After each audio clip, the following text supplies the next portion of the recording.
So I was asked to put together a little bit of a story on how do you pitch and how do you decide and then how do you eventually grow with your distributor.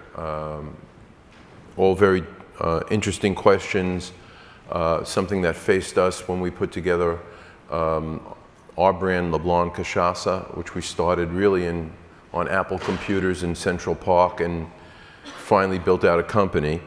But prior to that, we ran, at Moet Hennessy, we ran the French portfolio and in the liquor business, although we did some Casa La Postel wines, but essentially we did Grand Marnier and we created a brand called Navan, which I don't believe exists in the United States anymore, they pulled it.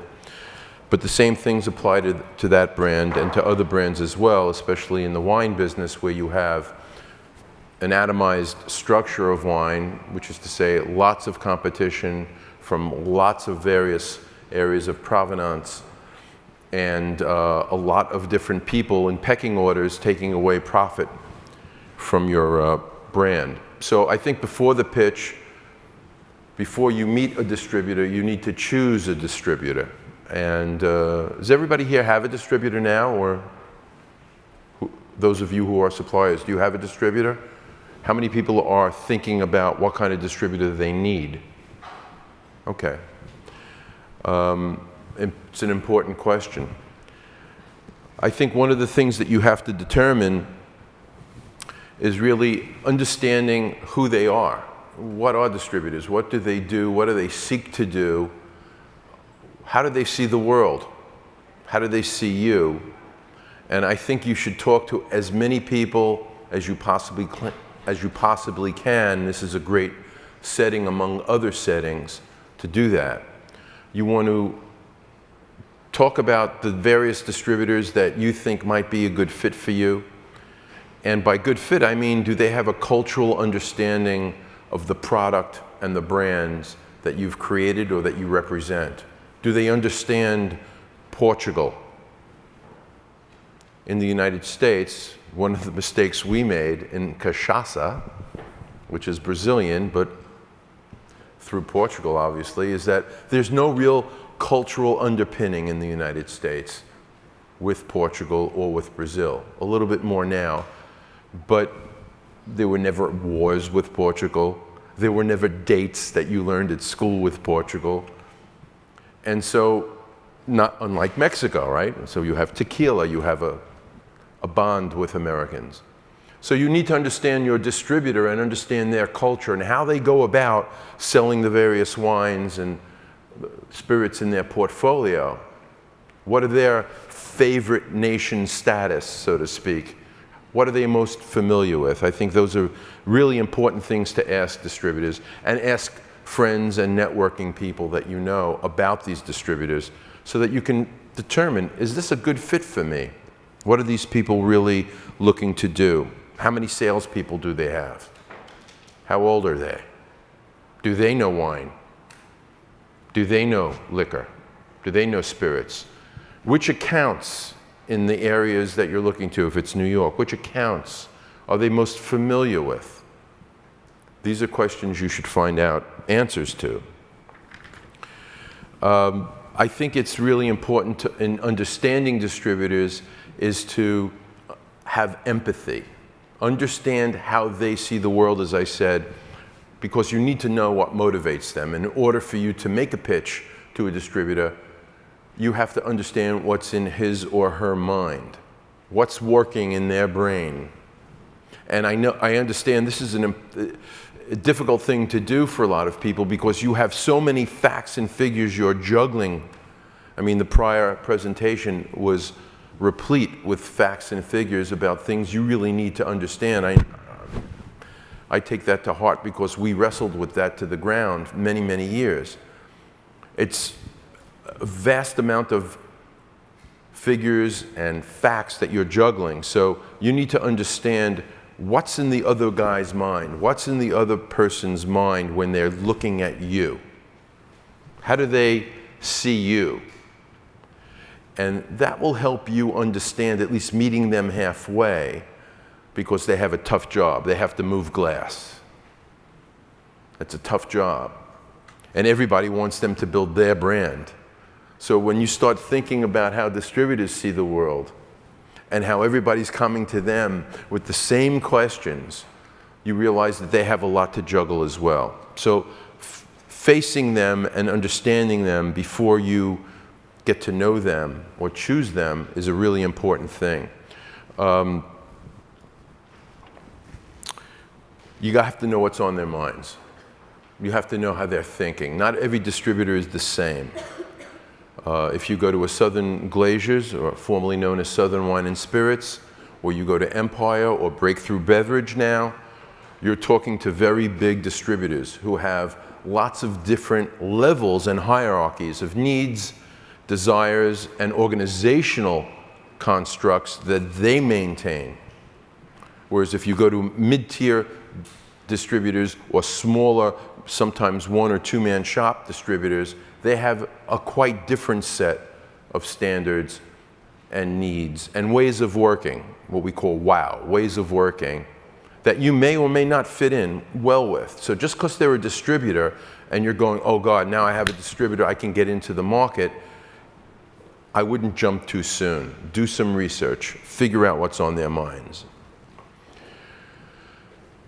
These are some of the questions that are on their minds. When you sit down with a distributor, this is what's going through their head. It's not just about profit. It's not just about what's the consumer price you wish at shelf.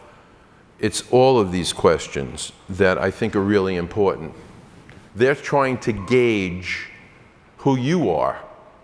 They want to know what's behind your product. How is it made? What are the goals of the distillery?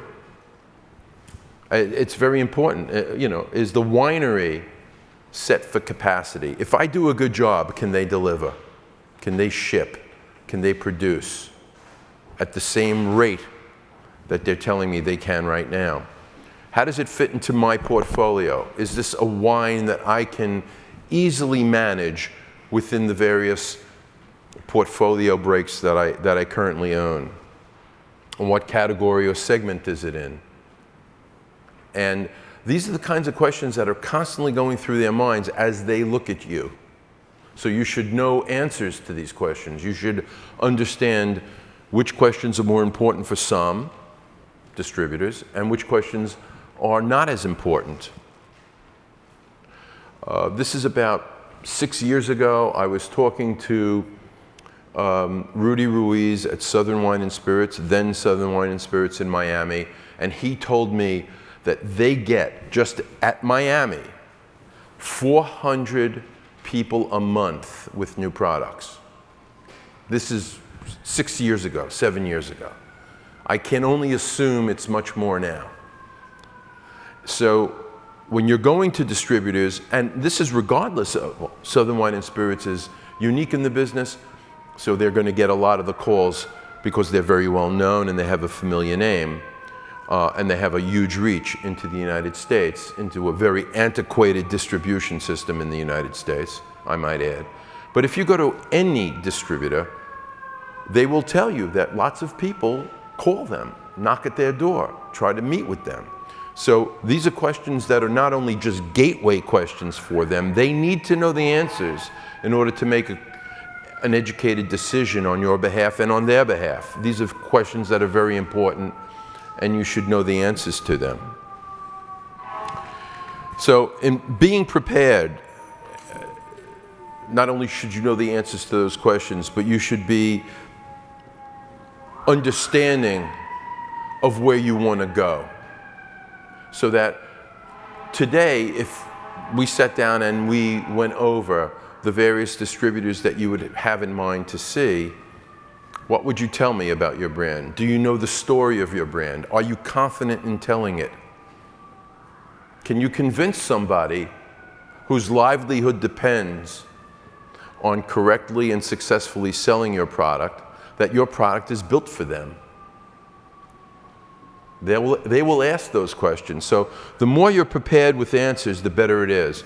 I personally think that when you go and you sit down with a distributor, you have to declare victory. You should be victorious before you walk in that room, before you sit down. You should understand so much about that situation, that business, as well as your own, that you can declare victory. And so they see that from you. I think it's very important. All the distributors I met, I would always go in with an air of confidence. They would always knock me down. They'd go, Cachaca? We can't even, they would say Cachaca. I mean, they wouldn't even know how to pronounce it. The caipirinha was, I won't even go into how they pronounced caipirinha. And they said, well, we already have 2 of them. You know, we have Pitu, Pirisununga 51, we have all of them. They don't move, they're 300 cases every year for the last 20 years. What are you going to do with a Cachaca? This is the kind of skepticism that sometimes you meet up with. At least I did. So you have to declare victory. You must be confident in what it is you provide them. You have to explain to them why it's compelling. Something about your origin, your taste, the feel, the brand, something that says this is a compelling product and that it's priced right, it's competitive. I'm not looking to make tons of profit or gross profit margin on every bottle I make. I am competitively, I understand the competitive landscape in terms of pricing, and here's why our brand is priced at this point. We want to be known as a luxury good, or we're going to be the best at the mid-market. However it is you decide that your pricing should be constructed, that should be a compelling thought for them. And that you have assets and resources, and that you're not going to leave it up to them to create the brand for you, or to create just all the sales for you, or the desire in the market for you, but that you will also be investing in people, in resources, and a budget. You're going to need to talk to them about supply, because too often they pick up brands and they do a good job at selling them, at least initially, and then there's no more product, or the product's late, and it goes on, and that frustrates them, because they have salespeople who provide, they provide commission to them. They go out, they do a hard job, they get your brand sold, and then they can't deliver because you're out of stock. So there's a big question for them. And successful sales goals. Too many times I've seen people walk into general sales meetings and declare X amount, this is our sales goal for the quarter, and it's impossible to reach. When we started Leblon, there was what was called a quota system, which is essentially a special list of brands that the distributor was willing to put extra emphasis in sales on a monthly basis. And if you were lucky, you got onto that list. There were maybe 5 to 10 brands on that list. At Young's Market in California 3 years ago, there were 105 brands on that list. So if you're a salesperson, you're selling 105 brands specifically for the quota, but then you have 7,500 potential SKUs in your book. So it becomes very difficult for them. Again, empathy, understand where they're coming from. Make it easy for them. Show them how they can be successful with the product. So you have to know your brand story, in and out. And you have to work it. You have to constantly say it. You've heard the term elevator speech. You should have an elevator speech. You should have 5 elevator speeches that you can recite. So bore the hell out of your spouse, out of your companion, out of your sons and daughters, out of your friends. Bore the hell out of them. Keep repeating it until you believe it so thoroughly you can say it like that. Why is your brand special? What's your market? Who are your competitors? What are your costs? Now, you don't have to repeat that to everybody, but you should know them really so down that you know where the fat is in your cost. You know where you can give up and where you can't give up. Because let me tell you something, when you start hitting certain distributors in the United States, they will know where the fat is, and they will try to suck that fat up as fast as possible. So you better know it before they do, because they know it really well, because they see at least 400 people like yourselves every month. They know you better than you know you. And once you start talking about price at shelf, and they start doing retroactive pricing constructs in front of you, they will know immediately how much it costs you for you to produce, because they know all the shipping. The presentation that we just heard, which was marvelous, they know by heart. So your pricing, how does it fit? Your distinction, why do you deserve to exist? This is a big, big question. Not enough people ask themselves. What service to the wine-drinking public or the liquor-drinking public are you providing? And who is your audience? Why they'll love you? What's the passion and the funding and the people that you have on your side? What are your strengths? Once you get to know all of these things, and each one can have a story attached to it, and it's up to you to pick out the stories that are the most compelling, the ones that make the most sense. Then all of a sudden you have a little bit of what some people call a dog and pony show, or you have at least a little show to tell. You can introduce the idea, you can make it original and personal, you can tell a compelling story, you can make people sit up in their seats a little bit. A little bit. You make people make their bodies move a little bit. I'm looking around to see if I'm making anybody's body move. Some, so it's okay. Explain again why your brand is different. Why are you here today? And why should any other person in this room listen to you?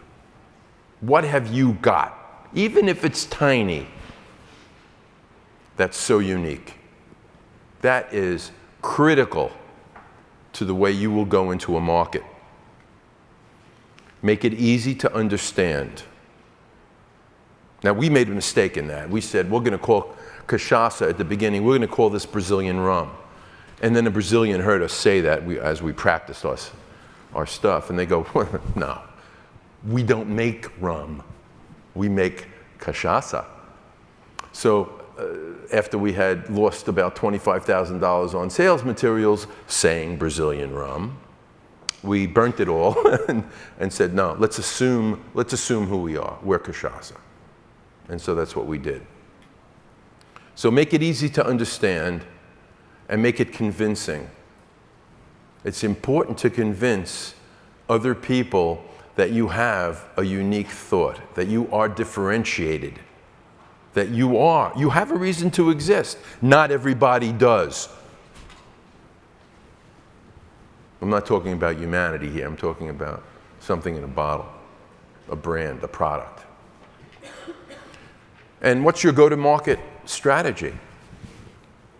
What's the idea you have to get into the marketplace? How will you ring up people's minds so that they will ask for you, whether it's an on-premise or an off-premise sale? Again, how do you telegraph that distinction? Even if it's tiny, do not overlook it. It may seem tiny to you, but I can tell you, you can make a world, a universe out of tiny things. Especially in this market where there are so many competitors. In fact, you are all competitors with each other because you're looking for share of mouth. If you've ever looked at a creative brief for Coca-Cola, this goes back a few years, but it says target audience, ...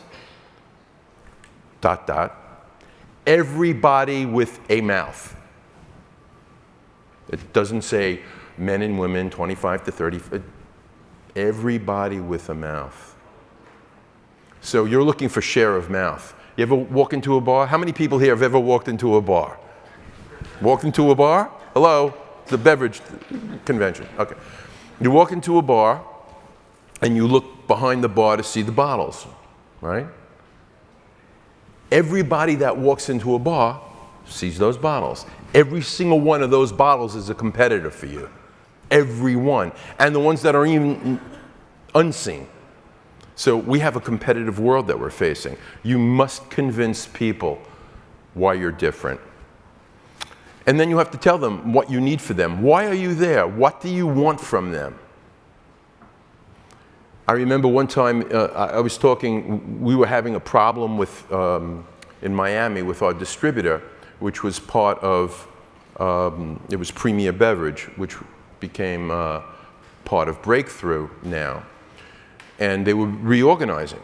And so they put us within their organization in a place that I didn't think was favorable to us. So I called up Charlie Marinoff, who was one of the chairman of this, you know, Sunbelt, Charmer Sunbelt. And I said, we don't agree. Well, you know, we own one brand.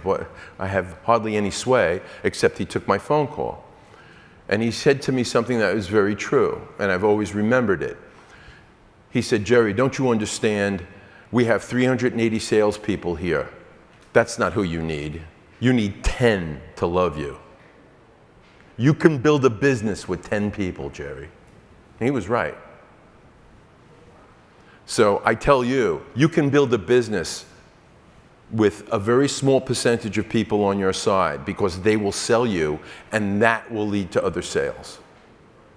This is a business of tiny differences. One bottle, one account, one client at a time. It's a bottom-up business. The days are gone where you could put a lot of money into advertising from top down and hope to sell. It's a bottom-up business, so your distributor is important. So you have to introduce the idea. This is the first thing we did at Leblon, which was just make it simple. Heart of Brazil, kiss of France, spirit of the world, the bottle, people, a little bit of an exotic idea. And then come to Leblon, have a caipirinha. We had logos that just said Leblon Caipirinhas. And we owned the caipirinha because we realized to own a drink was huge. I had worked on Seagram's many years ago, and they had left one of the great drinks of my youth was the 7 and 7. And then they completely didn't advertise that anymore. Recently, Bacardi, remember Bacardi Mojito? They even had a website, BacardiMojito.com. They stopped doing that. Sales went down. So own what you can own and make it yours. Appropriate territory. For your brand and your product, that's the most important thing. Tell your story, make it compelling, make it easy to see, say, and repeat. This was the first time we had our signature, which was Live, Love, Leblon, in our particular colors. But we were an escape brand. We were about dreams. We said, come to Leblon, have a caipirinha. And again, make it easy to see, say, and repeat. Whatever you do, even your sales materials have to be compelling, but they can't be junked up with all sorts of things that are going to make people's eyes glaze over. Get your little difference and build on it. In Montenegro, which is Italy's #1 Amaro, they were doing maybe 80 cases a month in the United States. After a year of doing this, they went to 500 a month. The idea here was that we found out that bartenders, mixologists actually, not just any bartender, but people who were in the mixology world, loved Montenegro. It was their little secret sauce. And we developed what we called the B team. We took top 8 bartenders in Manhattan at the time, and we formed a team, and they started talking about it. Each one of them had 5,000 to 10,000 followers on Instagram, and they started taking pictures of themselves, giving out drinks. Sometimes what they did is they would have a person go to another bar when they were both working the same night and pay for shots of Montenegro for that bartender. And we'd film that, and we put that up in video. We built a very strong look to the campaign and had our bartenders highlighted by that campaign. This, I don't know who's the head of the TTB now. Is it John Manfreda still? But he was during this time. This was interesting. We said legalize cachaça, not marijuana, but cachaça. And we built a truck. This was a DHL truck that I found in a lot in Detroit in the winter, and we took it and fixed it and made it look like a caipimobile, what we called caipimobiles, caipirinha mobiles that you would find in the beaches in Brazil or wherever.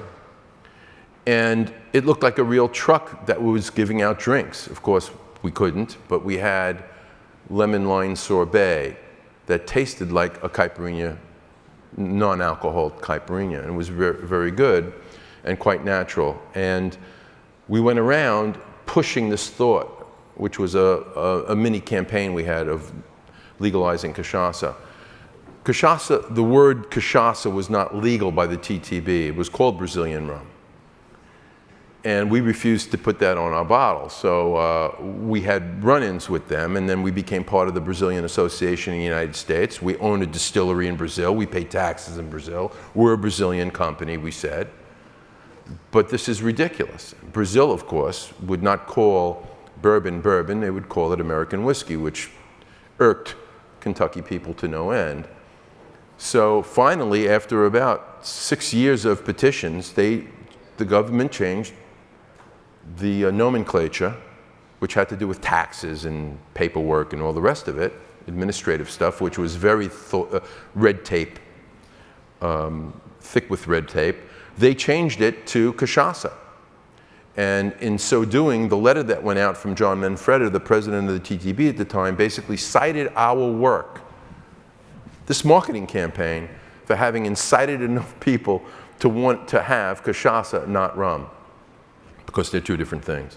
So you can actually create news with the kinds of things you do. Even if it's tiny, you can build it up into something special.